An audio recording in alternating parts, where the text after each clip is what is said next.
সবাইকে নমস্কার আর আমার অন্য একটা ব্লগে সবাইকে স্বাগতম জানাচ্ছি। আর দেখছি না আজ সানডে, আজ খানাও হানের ঘরে স্পেশাল একদম মানে, কারণ আজ হানের ফ্যামিলিটা গোটে ফ্যামিলিটা একেলগে খানা খাবে, তো ওই কারণে আরও তখনটা স্পেশাল আর আজ দিনটার কারণে।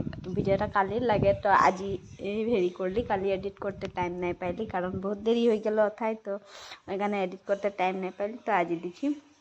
আর কালি সানডে কারণে আমাদের ফ্যামিলিটা মানে পূজা টুজা হইলে একেলগে খোয়া, আর ওরকম লগে ভাগে খানা খাইলে কত ভাল লাগে নহয় জানে, একদিন হে সঙ্গে খাবে পরিয়ালটা, নহলে তো এমনিতে বেলেগ বেলেগেই খোয়া হয়। আর এরকম কিবা একটা মানে দিন একটা লেগে একেলগে খানা চানা বনাই খাইলে মানে পরিয়ালটাকেও ভাল লাগে, আর মরম চেনেহগুলা মানে ভাল লাগে কিবা একটা, আর সব পরিয়ালটা একেখিনি দেখলে মানে মনটাই ভাল লাগে নহয় জানো। নহলে তো আজিকালি এরকম নাই, মানে নাইকো এরকম আগের দিন যখন আগে তো ইমান মেলাপ্রীতি রহে, এখন নাইকো, সব দূর দূরনিয়ে থাকে। আর যেগুলা আমরা সামনে আছি, সামনে এরকম মেলাপ্রীতি সে থাকলে ভাল লাগে নহয় জানো। আর এদিকে ভাতও বসাই দিয়েছি ধুনিয়াকে, ভাতটাও হয়ে আছে, আর এদিকে বসেছে সবই পরিয়ালটা এগুলা হাঁদের।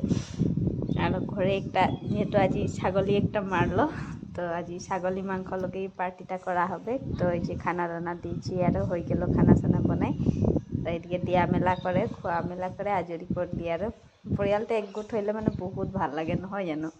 আমাদের পরিয়ালটাতে এরকমই খাই, আর পূজা টুজা হইলেও একেলগে খাই, কারণ একটা মরম। আর এই যে ভাই বোনের মরম, এটা বাবারা লাগে আমাদের, ওদের ভাই বোনগুলাকেও মরমে কিবা একটা দিচ্ছে। আরও আজিলে মোর ভিডিওটা তাই বাই বাই, লগ পাবো নেক্সট ভিডিও মে।